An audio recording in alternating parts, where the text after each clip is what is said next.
Surprising Adventures of Master Charles Summerton by Bret Harte. At exactly 9:30 on the morning of Saturday, August 26, 1865, Master Charles Summerton, aged 5 years, disappeared mysteriously from his paternal residence on Folsom Street, San Francisco.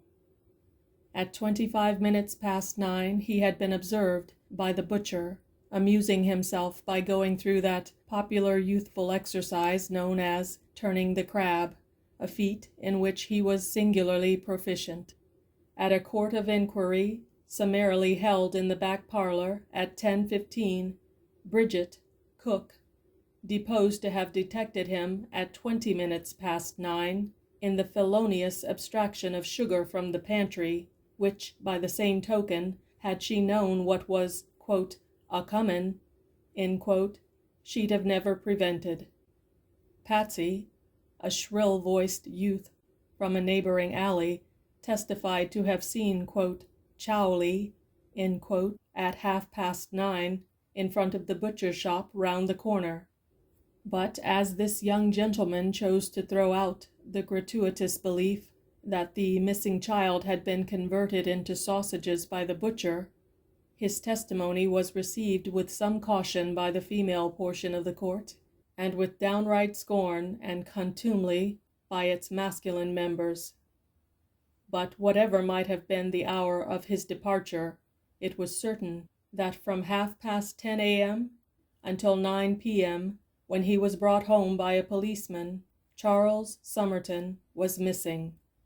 Being naturally of a reticent disposition, he has since resisted, but with one exception, any attempt to wrest from him a statement of his whereabouts during that period. That exception has been myself. He has related to me the following in the strictest confidence. His intention, on leaving the doorsteps of his dwelling, was to proceed without delay to Van Diemen's Land by way of Second and Market Streets.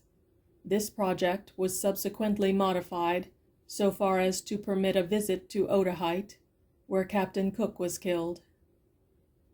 The outfit for his voyage consisted of 2 car tickets, 5 cents in silver, a fishing line, the brass capping of a spool of cotton, which in his eyes bore some resemblance to metallic currency, and a Sunday school library ticket. His garments, admirably adapted to the exigencies of any climate, were severally a straw hat with a pink ribbon, a striped shirt, over which a pair of trousers, uncommonly wide in comparison to their length, were buttoned, striped Balmoral stockings which gave his youthful legs something of the appearance of wintergreen candy, and copper-toed shoes with iron heels, capable of striking fire from any flagstone.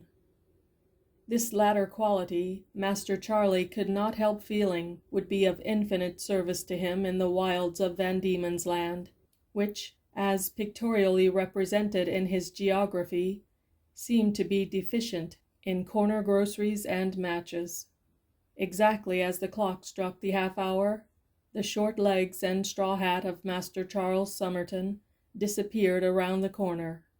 He ran rapidly, partly by way of insuring himself to the fatigues of the journey before him, and partly by way of testing his speed with that of the North Beach car, which was proceeding in his direction. The conductor, not being aware of this generous and lofty emulation, and being somewhat concerned at the spectacle of a pair of very short, twinkling legs so far in the rear, stopped his car and generously assisted the youthful Summerton upon the platform. From this point, a hiatus of several hours' duration occurs in Charles's narrative. He is under the impression that he "rode out" not only his 2 tickets, but that he became subsequently indebted to the company for several trips to and from the opposite termini, and that at last, resolutely refusing to give any explanation of his conduct, he was finally ejected, much to his relief, on a street corner. Although, as he informs us, he felt perfectly satisfied with this arrangement, he was impelled under the circumstances to hurl after the conductor an opprobrious appellation, which he had ascertained from Patsy was the correct thing in such emergencies, and possessed peculiarly exasperating properties. We now approach a thrilling part of the narrative, before which most of the adventures of Boy's Own Book pale into insignificance. There are times when the recollection of this adventure causes Master Charles to break out in a cold sweat, and he has several times since its occurrence been awakened by lamentations and outcries in the night season by merely dreaming of it. On the corner of the street lay several large, empty sugar hogsheads. A few young gentlemen disported themselves therein, armed with sticks, with which they removed the sugar, which still adhered to the joints of the staves, and conveyed it to their mouths.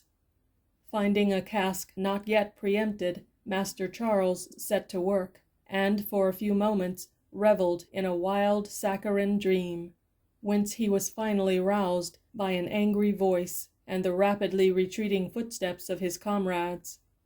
An ominous sound smote his ear, and the next moment he felt the cask wherein he lay uplifted and set upright against the wall. He was a prisoner, but as yet undiscovered.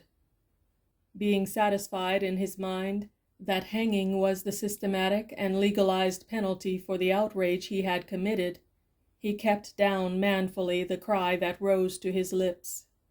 In a few moments he felt the cask again lifted by a powerful hand, which appeared above him at the edge of his prison, and which he concluded belonged to the ferocious giant Blunderbore, whose features and limbs he had frequently met in colored pictures. Before he could recover from his astonishment, his cask was placed with several others on a cart, and rapidly driven away. The ride which ensued he describes as being fearful in the extreme. Rolled around like a pill in a box, the agonies which he suffered may be hinted at, not spoken. Evidences of that protracted struggle were visible in his garments, which were of the consistency of syrup, and his hair, which for several hours, under the treatment of hot water, yielded a thin treacle. At length the cart stopped on one of the wharves, and the cartman began to unload. As he tilted over the cask in which Charles lay, an exclamation broke from his lips, and the edge of the cask fell from his hands, sliding its late occupant upon the wharf. To regain his short legs, and to put the greatest possible distance between himself and the cartman, were his first movements on regaining his liberty. He did not stop until he reached the corner of Front Street. Another blank succeeds in this veracious history. He cannot remember how or when he found himself in front of the circus tent. He has an indistinct recollection of having passed through a long street of stores which were all closed, and which made him fear that it was Sunday, and that he had spent a miserable night in the sugar cask. But he remembers hearing the sound of music within the tent, and of creeping on his hands and knees when no one was looking, until he passed under the canvas. His description of the wonders contained within that circle, of the terrific feats which were performed by a man on a pole, since practiced by him in the backyard, of the horses, one of whom was spotted and resembled an animal in his Noah's Ark, hitherto unrecognized and undefined, of the female equestrians, whose dresses could only be equaled in magnificence by the frocks of his sister's doll, of the painted clown, whose jokes excited a merriment, somewhat tinged by an undefined fear, was an effort of language which this pen could but weakly transcribe, and which no quantity of exclamation points could sufficiently illustrate. He was not quite certain what followed. He remembers that almost immediately on leaving the circus it became dark, and that he fell asleep, waking up at intervals on the corners of streets, on front steps, in somebody's arms, and finally in his own bed. He was not aware of experiencing any regret for his conduct. He does not recall feeling at any time a disposition to go home. He remembers distinctly that he felt hungry. He has made this disclosure in confidence. He wishes it to be respected. He wants to know if you have 5 cents about you. End of Surprising Adventures of Master Charles Summerton by Bret Harte.